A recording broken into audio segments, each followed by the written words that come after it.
नहीं बर्तमान जो लघुचाप क्षेत्र अच्छी से बोधे घनीभूत हो डिप्रेसन हो मॉडल फोरकास्ट आकुरेसी न था कारण एवं 3 दिन जो ठीक हम पुणी थर्ड डे पर आउटा कि तार परिवर्तन आसो ए तो स्पष्ट भाव में कौटी क्रॉस कर कौन कर प्रभाव पड़ पारे किसी मॉडल भी इंडिकेट कर अक्टोबर मास आसिले राज्यवासी मन में से छनका बसे बात्या आसबनी तो कहीं अनेक सारा तथ्य 1999 रु 2024 पर्यंत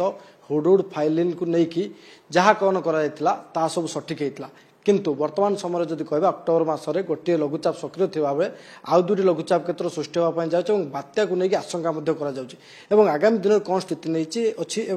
एने आम अधिक आलोचना कर आम सह वरिष्ठ पाणीपाग विज्ञानी शरद सार अच्छा सर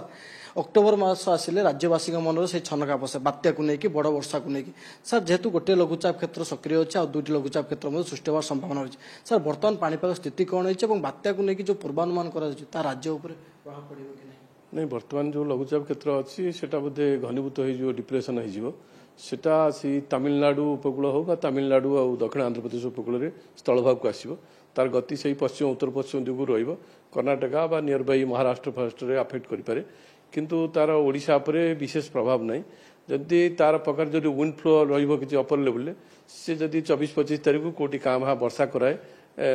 विशेषकर आभ्यंतरण ओडिशा रे पारे किंतु तार विशेष ओडिशा रे प्रभाव नहीं किंतु आउ जो सिस्टम कथा कहते सेटा 24-25 तारीख को घूर्णिबल सृष्टि होबार अच्छी से ग्राजुअली घनीभूत होबार इंडिकेशन रोचे किंतु एबे एते भाव स्पष्ट होइनी को डायरेक्शन जीव और तार तीव्रता केते रहिबो किंतु सेटा घनीभूत होबार जहाँ मॉडल इंडिकेट कर घनीभूत हो पारे किंतु आउ जोटा सिस्टम कहते जोटा 29 तारीख सेटा तार एबे तार किछ कहि होबनी किंतु सिस्टम गोटे घूर्णिबल टाइप रही फर्मेसन होची 29 तारीख आड़ को 29 आड़ को किंतु तार एबे एते आकलन ये नहीं कारण पाणीपाग जो आम जो फोरकास्ट करूँ जो मॉडल आजिकल तो सब मॉडल बेस्ड फोरकास्ट 3 दिन पर मॉडल फोरकास्ट रे आकुरेसी न था कारण एबे 3 दिन जोटा ठीक हम पुणी थर्ड डे पर आउटा कि तार परिवर्तन आसो जदिव मॉडल एवरीडे रन हो प्रति 6 घंटे किंतु तार मॉर्निंग जो ऑब्जर्वेशनटा सेटा टिके रिलायबल रोचे से जहाँ इंडिकेशन रोचे घनीभूतटा सेकेंड जो लघुचाप आसो 24-25 तारीख को सेटा घनीभूत होबार संभावना रोचे सर ये जो द्वितीय घूर्णिबल जहाँ कह तार प्रभाव रे राज्य में कौन कौन जिलार बेसी प्रभावित हो वर्षा हम जा इनिशियल आकलन कारण एबे तो स्पष्ट भाव में कौटी क्रॉस कर कौन कर प्रभाव पड़ पारे किसी मॉडल भी इंडिकेट कर किंतु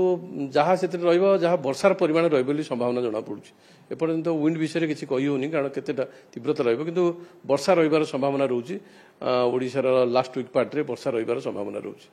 सर जेहेतु अक्टोबर मास चली गोटे बात्या कथा कहुच्छे बड़ वर्षा कथा कहुच्छे सर बात्या को नहीं किसी आकलन है कि बर्तमान पर्यंत ना बात्या विषय बेस कही होनी कारण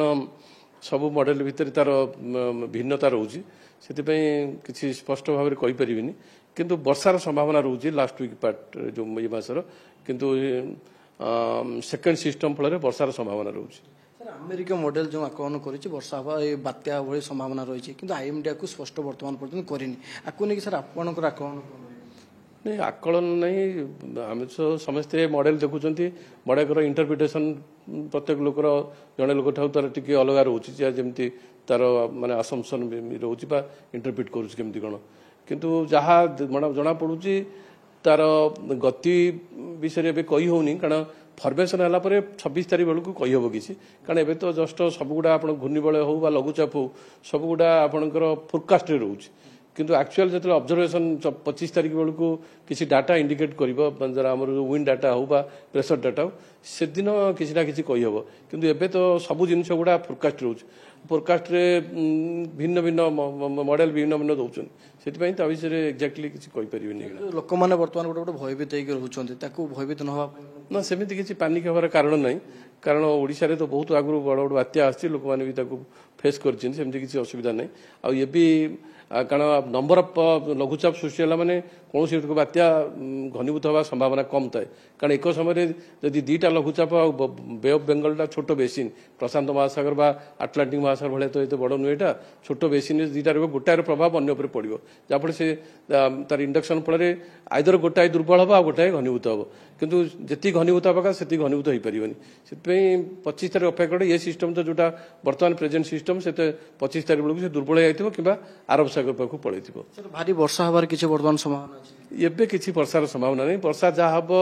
ଆପଣଙ୍କର 28 ତାରିଖ ପରଠୁ ବର୍ଷାର ସମ୍ଭାବନା ରହୁଛି। ପବନ କେତେ ସ୍ପିଡ ରହିବ ସେ ସମୟରେ? ପବନ ସେ ସମୟରେ ଏକ୍ଜାକ୍ଟଲି କହିହେବନି, କାରଣ କୋଉଠି କ୍ରସ୍ କରୁଛି ଏବେ ନିଶ୍ଚିତ ନାହିଁ, ଆଉ କେତେ ଇଣ୍ଟେନ୍ସିଟି ଯାଉଛି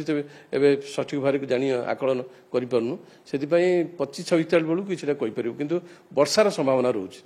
ସାର୍ କୁହାଯାଉଛି ଆନ୍ଧ୍ରପ୍ରଦେଶ ଏବଂ ତାମିଲନାଡୁରେ ଏହାର ପ୍ରଭାବ ରହିପାରେ ବୋଲି, ଆକୁ କିଛି